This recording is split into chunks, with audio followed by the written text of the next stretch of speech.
Mississippi Mud Pie, who knows, maybe. Anyways, we will start with the consent agenda. All the following items which concern reports and items of a routine nature normally approved at AHA meetings will be approved by one vote unless any trustee desires to have a separate vote on any or all these items. The consent agenda consists of the discussion, consideration, and action on the following items. Minutes of the regular trustee meeting June 22nd, 2021. Minutes of the special trustee meeting June 28th, 2021. And a check report June 9th, 2021 through July 8th, 2021. I move we approve the consent agenda as presented, items A through C. Second. We have a motion by Dr. Brown and a second by Dr. Simon to approve the consent agenda as it was presented. Roll call vote, please. Gaspard? Yes. Bowman? Yes. Randall? Yes. Simon? Yes. Brown? Yes. All right, next item is CEO's report. Candace? All right. Inpatient-wise, we have been pretty busy. This morning, I know we started out with 7, just random stuff going on.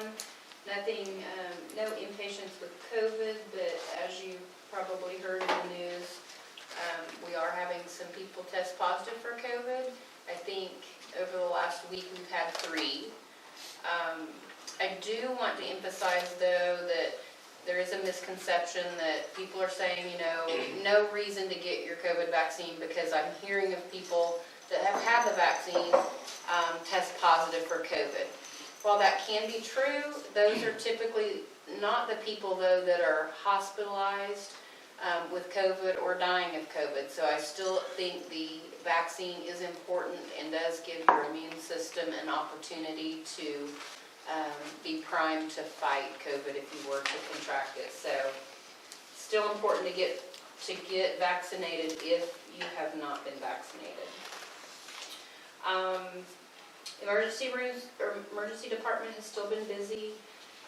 QAPI-wise, still working on making sure that we are still in compliance with the corrective action plan with the changes through our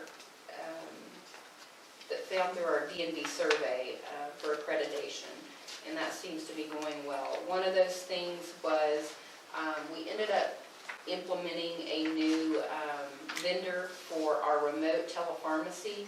We went live with CPS on June the 16th, and staff seems to like that system much better. They feel like we're getting a much more thorough overview of patient medications. They double check any patient medication orders. They verify that everything is correct. So we're happy with that change. Upfront collections for June was just over $39,000, which is right on track. Business office, as you remember, Michelle Hamilton is our new business office manager, revenue cycle manager, diligently working on getting processes in place for our business office, policies and procedures, making sure that every employee in that department has a manual with screenshots of what they're to do and exactly how to do it. Her goal is for if that employee is gone, any employee could step in and do that job because there is a manual that shows them exactly how to do that job. So I think that's important. They are making progress. You will see come out in the paper, hopefully it's coming out tomorrow, there's a letter that Michelle has written that will be available in the newsgram.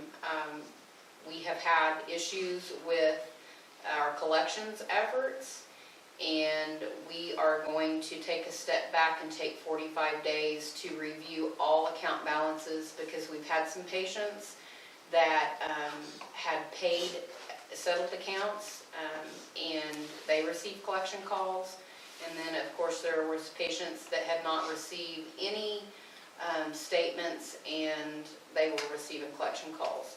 So we're going to take a step back, make sure those balances are correct before proceeding with those collection efforts. So there will be a 45-day, the collection calls will cease for 45 days.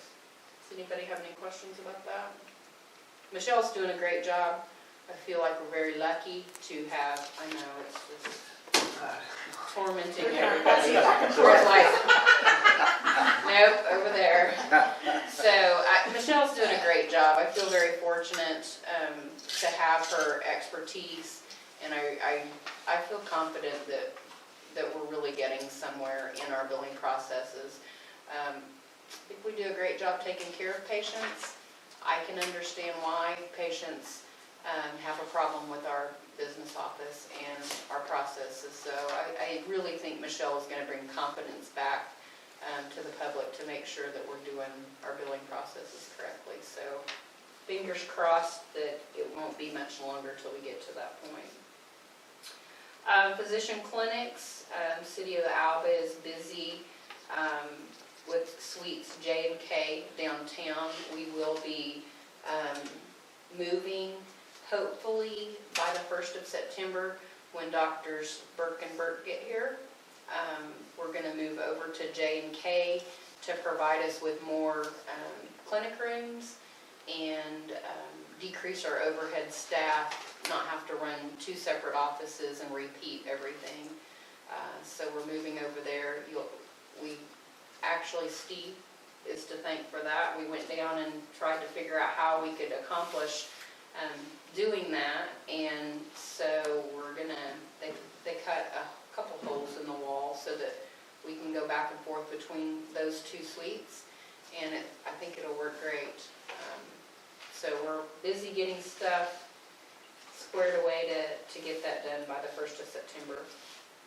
And just of note, in your report, you'll see that Mark Nichols has requested to step down as IT director and go back to IT technician.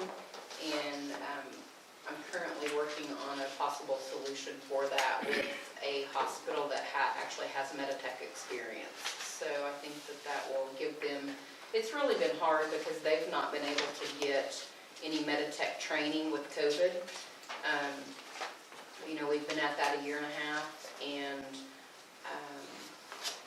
doing that over the phone through the ticketing system is really hard, because when somebody puts a ticket in, they've got a problem with Meditech, it takes Meditech time to turn that ticket around, and if that technician that they're calling back is not right there sitting by the phone when they call, they're playing phone tag, so it's very time consuming. So hopefully maybe this hospital can help us out to provide the oversight for our IT department, as well as support for Meditech as well.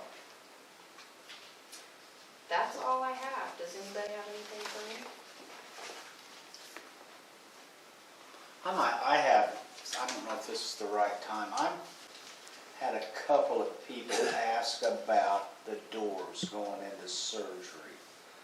That it seems like there's issues getting the doors open and they have to struggle. Kelly, can you let Kim in? Oh, Please. The gray doors that are locked. Well, I've just had a couple people say it seems like when people go into surgery, there's all kinds of people holding doors and trying to keep them open. The surgery department itself. Yeah, Okay. going into surgery, that they thought there was some issues with doors, and They just don't have I automatic. said I'd ask openers on about it, them. and I don't Yeah. know. I know somebody talked about wanting to do automatic doors at one point, but I don't think it ever pertains It's to not because of went an issue anywhere with it, but- specifically since, we only have surgery procedures 4 times a month at most. So we haven't spent, it's quite a bit of money to Oh, spend I bet everything on, in here, I bet's a lot of money. yeah, to spend on automatic door openers for, 4 days a month, I think is probably more so than anything the cost issue Okay. justifying. Well, I just said I would ask about it. Yeah, nope, that's fine. I don't think I've ever heard people requesting automatic doors, but not because there's an issue with them. Yeah, no, I've heard the department request them, but I've never had any Okay. issue with them. Any other questions for Kim? not, I'd entertain a motion. I make a motion to accept the Sheriff Medical Center written report for July 20th, 2021. Second. I have a motion by Jay Randalls, a second by Dr. Simon, to approve the CEO's report for the Share Medical Center written report for July 20th, 2021. Roll call vote, please. Bowman, Yes. Randalls, Yes. Simon. Yes. Brown, Yes. Casper. Yes. Okay, Candace, thank you. Next is the CFO's reports. Chris? You want to flip back to the CFO report and financials tab, kind of run through, this is for June of 2021, the last month of the fiscal year, so we're kind of working on closing everything out, get ready for, I know we just presented the audit a couple of meetings ago, and we'll get ready to start into this one again, so. Cash balance at the end of June was $394,000, which is almost 13 days of operating expenses. Our accounts receivable just keeps getting closer and closer to $6 million. So we had, part of that is some procedures that are have been in place, but this last year going through TrueBridge has not been happening. So we actually had a call with TrueBridge today, and that was kind of the main focus of the call, so we can go through and get our AR shored up where it should be. Basically, the number is higher than it should be because some accounts haven't been written off the bad debt like they should throughout the year. So what will happen is we'll probably have a big lump sum write-off, bad debt write-off party at some point where we can go through and get this so it looks a little bit more accurate. Our net receivables, if you go back and look at the other statements, net receivables is around $2 million, which is closer to typical. So hopefully in the next month or so we'll be able to get that figured out. Accounts payable for June, $372,000. Revenue for the month was $1.5 million, which was a little bit less than May. But you can see we had our inpatient days 61 compared to 107 in May.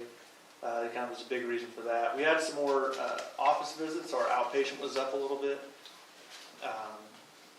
But the majority was that big decrease in inpatient days. June was kind of a slower month, it felt like, for the hospitals. When you see that 61, I mean, we're already in July, it feels like we're already past that right now, so we'll see how that all turns out. We did have some charity care in June, $11,851. We had a little decrease in our operating expenses of $395,000. Same with our salaries and wages being a little bit lower. If you look at the income statement on the next page, you can see the other operating revenue was $349,000. That was our cost report settlement. Each year we have cost report that's done in November, and then we do an interim cost report in February. This was the settlement for the February cost report. Medicare gave out, and they kind of Medicare advanced a lot of hospitals money last year during COVID. So that number, that $349,000 was actually over $400,000. But now that COVID has kind of backed off, we're starting to pay that Medicare advance back. So it's actually lower than it should be.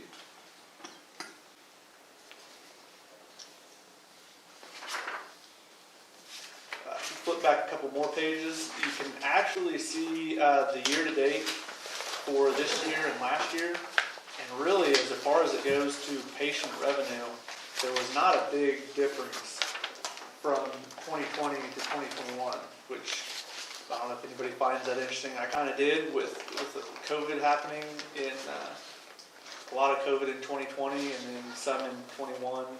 So I thought maybe you'd see a little bit of a difference. But really, come out 18 million and 17.6 million, so $400,000 difference is really not anything too crazy.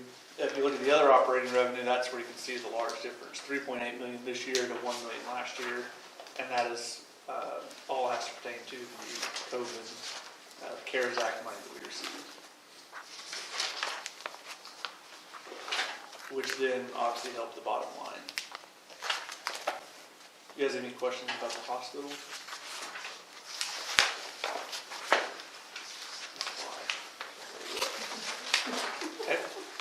you don't have any questions there, we flip back to the nursing home.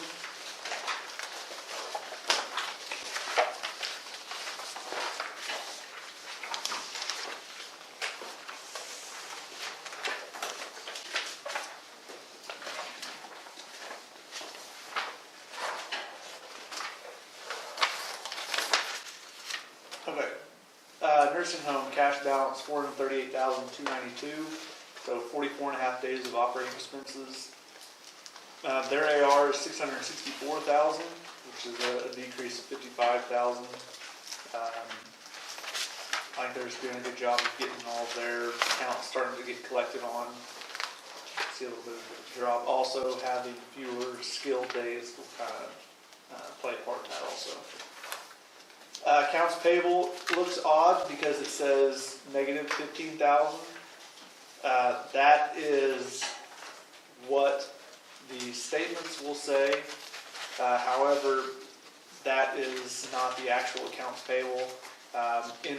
We had an old accounting system, Phoenix. At the end of June, the end of the fiscal year, we switched over to point-click care. I'm sure Kelly will probably talk about this also. They're switching to a new system, so at the end of June, what we did, instead of moving everything and trying to migrate data into the new system, they had enough money that we just went ahead and paid all their accounts payable so that we could start the new year fresh. There is actually only one invoice that would be payable, and that was the Spire invoice for natural gas that we were paying monthly on from back in February when we had the large bill from the winter storm that we had. So really that number is closer to $25,000. Like I said, in the system, there are a lot of credits that we have no support in the Phoenix software system, and there are a lot of credits in there that we did not know how to delete and get rid of. So that's why it shows that negative, because they're still sitting there.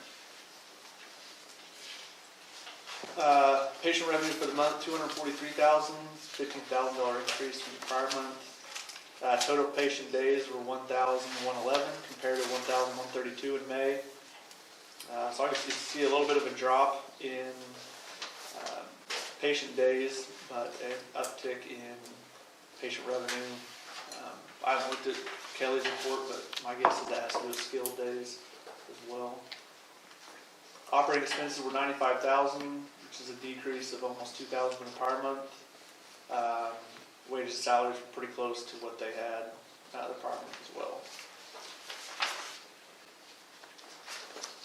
Kind of along the same lines, you can take their report and kind of look at how it compared to the 2020 compared to 2021. Slight drop of $30,000, $40,000, but like I said, for going through COVID, most of 2021 rather than 2020, I feel like they did a really good job over there keeping the revenue up, keeping the place filled up. And their other operating revenue as well, $474,000 compared to $189,000 in 2020. Most all of that had to do with CARES Act as well. Most of their CARES money is gone. They did receive a little bit more in May, and then also they're getting a little bit more. Should be here in next month. They'll get a little bit more. Nursing homes are still getting some money. As far as the hospital goes, when we hit June 30th, any money we had left over, we cannot spend anymore. So even if we had leftover money and we do have COVID expenses still, we cannot spend any more money. That's when they cut the deadline.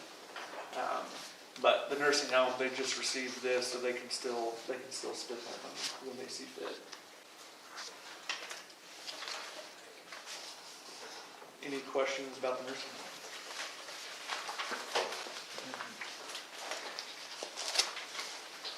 One of these nights, I'm just waiting for somebody to start hammering me with a bunch of questions. You have a question? Homestead had a great June. And actually tried comparing this back, look at the 2 pages there. June of the prior year was kind of the same. Looks like they hover mostly around $50,000, and then they usually have a pretty good June. I don't know if that's people just kind of finishing up for the fiscal year getting paid or how that works, but They had a good, got, 68,000 for them is a really good month. So total operating revenue is 71,000. Expenses of only 42,000, so they end up with an income of 29,000 for the month. Like I said, lastly, I know they're doing a lot out there to work hard to keep everyone happy with COVID going on, making it harder to get around. And I know they've done a good job to keep the place filled as much as possible, so you can see that right there. So.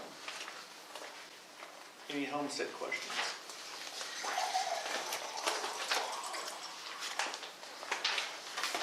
If not, that'll be it. Okay. Any other questions for Chris? If not, Steve? Mr. Chairman, as you know, for the past year and a half or so, each month I've shown the board how our funding from Health and Human Services through the CARE Act, how we've expended those funds. I want to tell you that we're finally getting information from HHS, not about how to use those funds so much, but how we are going to report the use of those funds to them. What they're saying is that funds, the first period they're looking at is funds paid out by them prior to June 30th of 2020. And then they are looking at how those funds were expended through June 30th of 2021, which was the ending date for the use of those initial funds. So we'll be reporting to them in the next couple months. Reports are due by the end of September. I've given you two handouts. One of them is for the hospital, the other's for the nursing home. The hospital's the thicker one. I've shown on page 2, the second category there, operating expenses other than payroll. I show you each week how we have spent funds that we have reimbursed ourselves. Those funds being for COVID-related expenses. In June, we had about $27,000 of operating expenses related to COVID that were reimbursed. And if you go on down towards the bottom of page 2, capital expenditures, we paid off several capital purchases in the amount of over $300,000. So we've expended a lot of funds. On page 3, you can see, according to this report, we still have $285,000 that we didn't expend. I can tell you that figure is not set in stone, and it's going to change because now that HHS is telling us how we can report funds, how we're going to be able to report lost revenue, we're going to be able to go back and look at some lost revenue that we didn't think was going to be available to recapture before. We're going to pick up other operating expenses we have not shown yet. So I expect a considerable amount of more expenses that are going to qualify for reimbursement. We're also going to have to make some adjustments for amounts we receive from insurance for testing and things like that. So it's still a work in progress. It's going to continue to be so. The same is true of the nursing home. We allocated based on information from Craig Steen at our auditor. He told us roughly how he felt at the time that the initial funds from the CARES Act should be divided between the hospital and the nursing home. We've learned since then that that is not necessarily set in stone, and we can reallocate some of that funding. So we're going to move some of that funding around. We're going to also look at the nursing home for expenses we have not already taken, for lost revenue that we're not showing. So you know, the goal is to keep as much of that money as possible to use to reimburse COVID-related expenses, and that's certainly what we'll be doing in the next couple of months. And I'll keep the board apprised of that at board meetings and let you know how that turns out. And unless someone has questions, I think that's all I've got. Any questions for Steve? No? Thank you. Okay, next item is Medical Staff Executive Committee. Do you have anything to report about their meeting?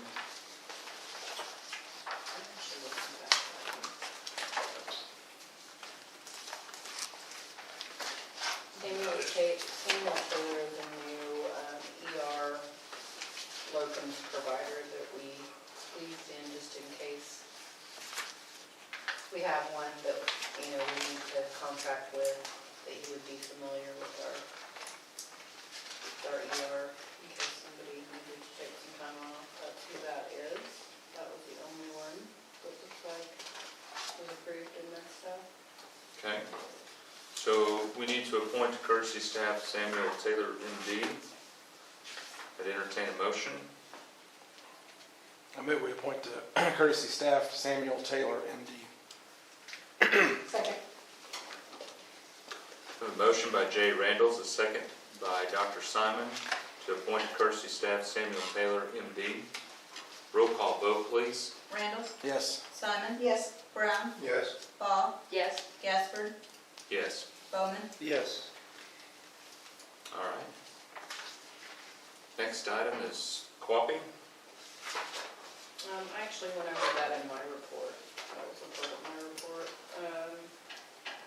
Next thing was the revisions report, which is the, any changes to policy and procedures. That report is attached. And I'm just running road here. No. The next thing typically is the contract review. There isn't a contract review this one? No contracts with you. Okay. Awesome. Okay. So, There's a couple of other things in there. under the improvement to patient care, they did have approval or disapproval of the med staff bylaws. Yeah, so apparently there was no changes to that. That's just an annual thing that we do. There will, however, be, I think Bridget talked about that last time she was here maybe, that collectively through the affiliate group, we decided that we wanted to take part in updating and revising the medical staff bylaws. So they hired an attorney to do that, and we'll all be receiving a copy of those to review and approve for med staff. It's been several years since we've worked on that, so looking forward to that. And then the other thing was the revision report. That was it. Okay, so I need, so there was no changes to the med staff bylaws, so I need a motion to approve or disapprove of the med staff bylaws.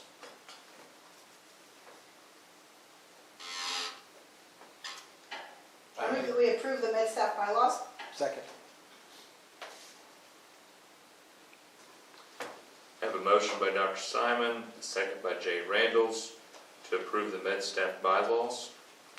Roll call vote, please. Simon? Yes. Brown? Yes. Ball? Yes. Gaspard? Yes. Bowman? Yes. Randalls? Yes.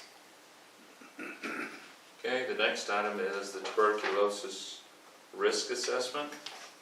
It's an annual thing that we review our community risk exposure to TB, and we have to fill out a risk assessment form. We have available, and that's what that is. There is no increased risk. Okay.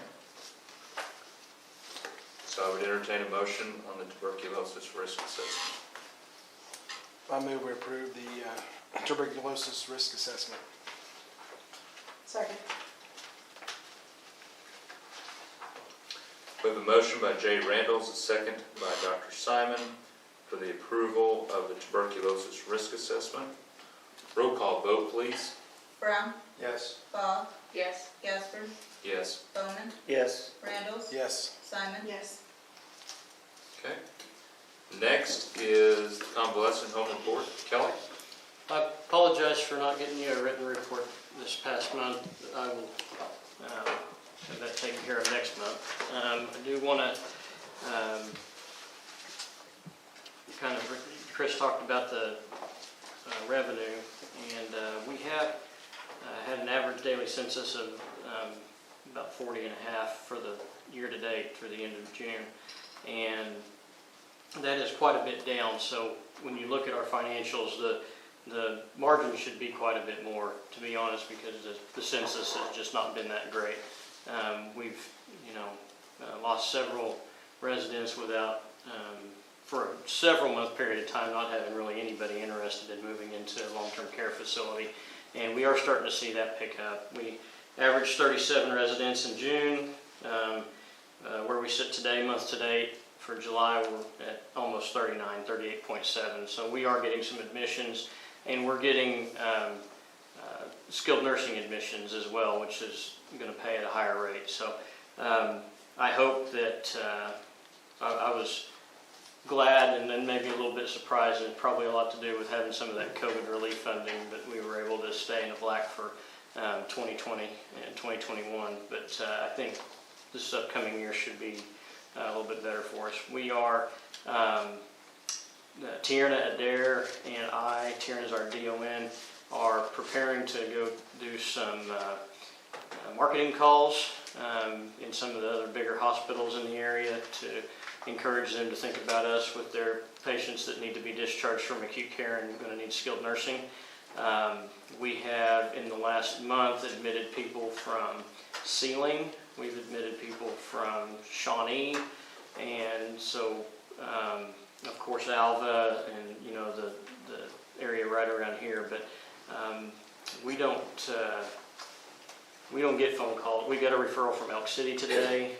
I'm not sure if we're going to be able to take that referral, but we have really worked on upping our rehabilitation game, and we've had a good physical therapy offering for a while. We were hit and miss with occupational therapy for a period of time, but that is going really well with Jeremy Bradford is our occupational therapist, and Jessica Hiller is our CODA that sees residents that are unskilled services at the nursing home, and they're doing a great job. Of course, Shannon and Jordan in physical therapy do a great job as well. So we feel like our rehab offering is pretty strong right now, and we just discharged someone home a week or so ago, and got a really wonderful letter from the family about how good Dad is doing, even better than even before he went into the hospital and that kind of stuff. So that's the kind of stuff that we like to do, help people be better. And of course, we like to take care of people in their long-term care needs as well, but it's always real rewarding for the staff to help somebody get better to the point that they can go home. So we're going to try to push those services a little bit more out there, let people know what we're doing and that we're doing a good job with it. We did some work in the month of May. Our response times for our nurse call system were starting to slip, so we did some work with staff on what our expectations are, and two, how to prioritize responding to the residents and whatnot. And midway through June, we had 75 calls that took over 15 minutes to answer, and for the second half of June, we knocked that down to 15 calls. So there were some things like making sure we're answering in the order that they came in, and things like simple things. And we got those things addressed, and our total average for nurse call response time in June was 3 minutes and 36 seconds. and in May it was 6 minutes and 14 seconds. So really big improvement there. 76% of our calls were answered in 5 minutes or less. So really pleased with the staff taking ownership of that and making a difference. You know, the DON and I can't go answer the call lights. I guess we could, but I wouldn't be much help. But the staff have really done a great job taking that. We did have a conference call with the State Department of Health Facilities Planning Committee with regard to our HVAC project. They've asked our engineers to look at a couple other pieces of code as they pertain to HVAC systems and nursing facilities, and so engineers are looking at that. They're planning on another trip out here to Alva to do final measurements and everything to get our plan finalized for final approval by the state. We have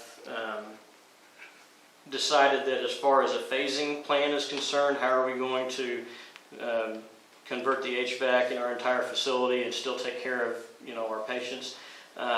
We do have that, assuming we don't have a need for the isolation wing anymore. The isolation wing will be the first wing that we upgrade, and then 4 to 8 rooms at a time, we'll move people down to the isolation wing, fix their rooms, and then move them back. And that'll be our phasing plan for the project, which is another thing that the state wanted to make sure we had in place before we went out for quotes or bids. I am anxiously awaiting applications to be released for the ODOT vehicle grants. I got a taste of what the funding is going to be for that program, and I don't think that the funding is going to be what I had hoped. So we had, I think between the 3 campuses requested or budgeted for 3 vehicles, but I don't think that's going to be realistic. So we'll go ahead and go through the application process, see what happens, but probably not going to achieve all of that. Hopefully we'll get enough to have 1 vehicle or maybe most of a vehicle with us supplementing some of that cost. As far as COVID is concerned, we have remained COVID-free. We've had more COVID swabs up our noses than I care to mention. But we continue to test weekly for any staff members that haven't been vaccinated, which isn't very many. Most of our staff have been vaccinated, so we continue to do that. We did purchase a passive infection control system that chemically it disperses hydrogen oxygen component into the air that will cover 3,000 square feet per unit, and it disinfects the air and surfaces in the areas where it covers. So as soon as those arrive, they should be arriving within the next week or so. We'll get those deployed, and so in addition to our regular cleaning and whatnot, we'll have that passive infection control measure in place that I think is going to give me more peace of mind anyway, because and it's not going to just be for COVID. Bacteria, molds, odors, all kinds of different things that I think is going to help us out. So that is ordered and on the way. We did replace flooring in 2 of our private rooms within the last month, and those turned out real well, and we're going to continue to try to make some of those upgrades. That we've got plans to replace the blinds in 7 rooms coming up, and so we're going to start chipping away at some of these maintenance or maybe overdue maintenance items that we can do now that where our census isn't so high. We don't have people in all these places all the time. So and those are we're using the funds that we've set aside for our refurbishment fund to do those projects. So and that was the goal of setting back that money to be able to do those types of things, and now that money's up to the point where we can start doing some of those projects. And so we are. Chris mentioned our point-click care. We are in the process of implementing our general ledger, accounts payable piece of the puzzle, if you will. There are some challenges that we've got there, but I don't think it's anything we're not going to be able to overcome. We're going to lose the historical reporting. We're going to pretty much start July 1st and have a new reporting system. And so that's going back to compare. We'll have to go back to the old system and compare with the new system for comparative reports moving forward. But I am excited. We'll have a better system in place to be able to break out our skilled nursing revenue versus our Medicaid revenue versus our private pay revenue and that kind of thing. So help us to better plan our attack, if you will, on keeping in line with our budget numbers and that sort of thing. Well, what I forgot to mention is that they've been using point-click care for the revenue side, like the patients. We've had a completely separate system for the GL, so we've been trying to marry two systems for the last however many years. So this will finally get everything into one system, which will be really nice. And it's census driven, so our census drives the AR. We don't have to have two separate, entry processes or anything like that. Our AR drives the general ledger entries and for the great extent of it. And there'll still be some things that between Chris and Tanya and probably, I don't know, Steve or, whoever, that there's still some GL entries, but it's going to be nice. Daggone fly. They're not bothering me. Everybody's sweet down at that end of the table. The other piece of the puzzle that we're working on getting fully implemented is our nutrition management piece with point-click care. And that is, once we get that implemented, it's going to be like the waitress at the restaurant with the electronic device and enter the order. It pops up in the kitchen and we do that. And we feel like we really feel like we're, number one, going to have a lot less food waste by people not getting what they wanted. The system will integrate with somebody's diet orders, so if somebody orders something that's against their diet restrictions, it's going to automatically flag that.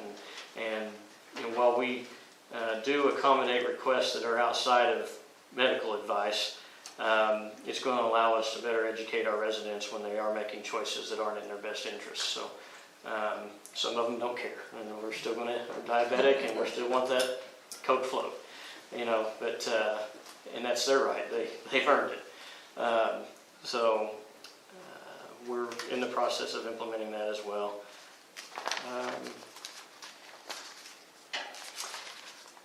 It does look like Steve mentioned with the COVID funds for the hospital, it looked like maybe there is going to be a more liberal interpretation of how those can be used.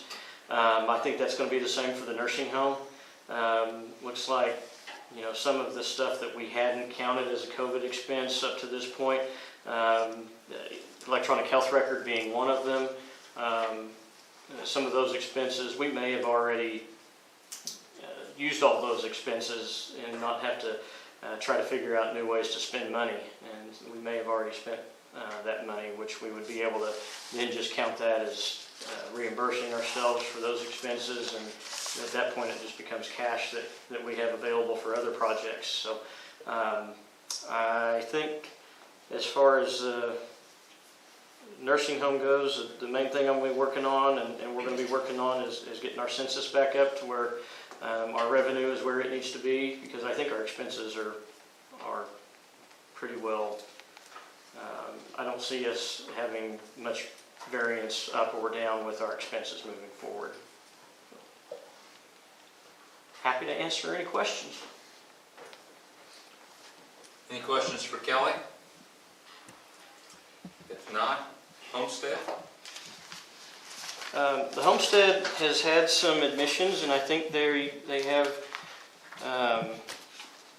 signed a couple more rental agreements within the last week. So their census is up, like Chris mentioned.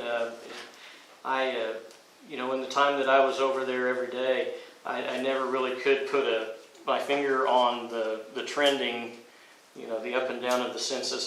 I still can't, but June does seem to be a good month. So they have filled all their open positions in housekeeping and resident services.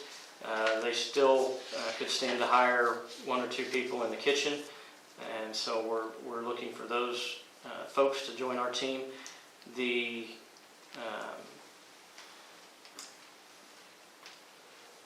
activities program has kind of taken a hit with COVID, but they are working now to start putting plans in place to start offering more types of activities and things like that for residents and their families to participate in. The transportation, they're starting to take trips again, which is one of the things that the residents really look forward to, so that's good. They did have the car in the shop for a little bit this month, but pretty sure they got that. It was a simple repair that was needed, and they got that taken care of.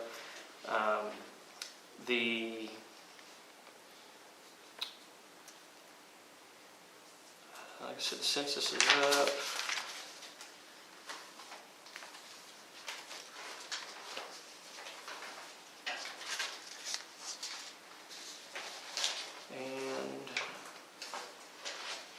And they continue to work on refurbishing apartments and updating those as people move out to make sure they're ready for the next people. We've had some HVAC issues. Every year at the homestead there's HVAC issues, but they have 50 some odd, maybe 60 HVAC units for the entire property. So every year, a handful of them are having problems, and so they're working through those. Fortunately, it's been pretty mild summer, and so it's not been a detriment to anything. There has been over the years some settling of the building that has occurred, and it has caused the outside doors that come into the hallways, north, south, and west, one of them is completely inoperable, and they are getting. They worked for a while trying to find a contractor that thought they could fix the issue, and so they do have that person lined up, and they're going to start with the south door, which needs the most work, and see how that goes, and probably do the other two as well. They do a good job. They're very cost conscious of how things are going. I am working with them to maybe not pinch the pennies quite so tight and try to offer a better service in some of these areas. And I think that has been well received. They like hearing, do a little bit more. But they do a good enough job. They've got room to do that, and so we're going to work on doing a little bit more. Happy to answer any questions on that. Any other questions for Kelly? If not, anything for the foundation? Foundation, we completed our year-end financial reports. We've sent them off to our bookkeeper to prepare them for the auditor. And so anticipate, working with the auditors here before long. Okay. Well, Kelly, thank you for your 3 reports. Greg, council report? Believe it or not, city council meeting was pretty routine. We had some budgetary issues that all really had to do with the library. Sadie Beer was sworn in to replace Mary Hamilton on the council, and we did get, and I didn't bring the list of folks, we did get the Pool Finance Committee set up, and it'll be 7 people: Chad Fisher, Allison Pincoat, Brandon Sherman, and that's all I can remember right off the top of my head. Anyway, they were all pretty good folks, and that was pretty much the extent of the meeting. All right. Well, thank you for your report. Next is the chairman's report. This is July, so we have election of officers. We need to elect a chairman of the board, a vice chairman, and a secretary. Currently, I am the chairman, vice chairman is Kim Ball, and secretary is Dr. Simon. So, chairman of the board. I nominate Jason. Second.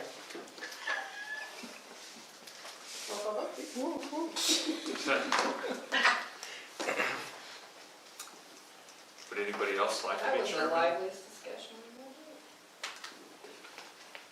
had. Then it's crickets. So Dr. Simon has nominated Jason Gaspard and Jay Randall seconded that.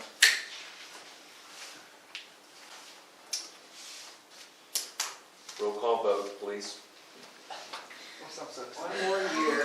One more year, come on. Ball, Yes. Gaspard, Yes. Bowman, Yes. Randalls, Yes. Simon. Yes. Brown. Yes. Woo! Okay, next item is vice chairman. I nominate Kim Ball for vice chairman. Second. Unless that face means you don't really want it. That was fast. Yeah, it happens that way. If you weren't here tonight. If we're gonna be there anyway. Might have been the chairman. We got plans. That's why I came. Even though I was late. So we have a motion by Jay Randalls, a second by Dr. Simon to nominate Kim Ball as the vice chairman. Roll call vote, please. Gaspard, Yes. Bowman, Yes. Randalls, Yes. Simon. Yes. Brown, Yes. Ball. Yes. Okay. Your answer. Next item is secretary.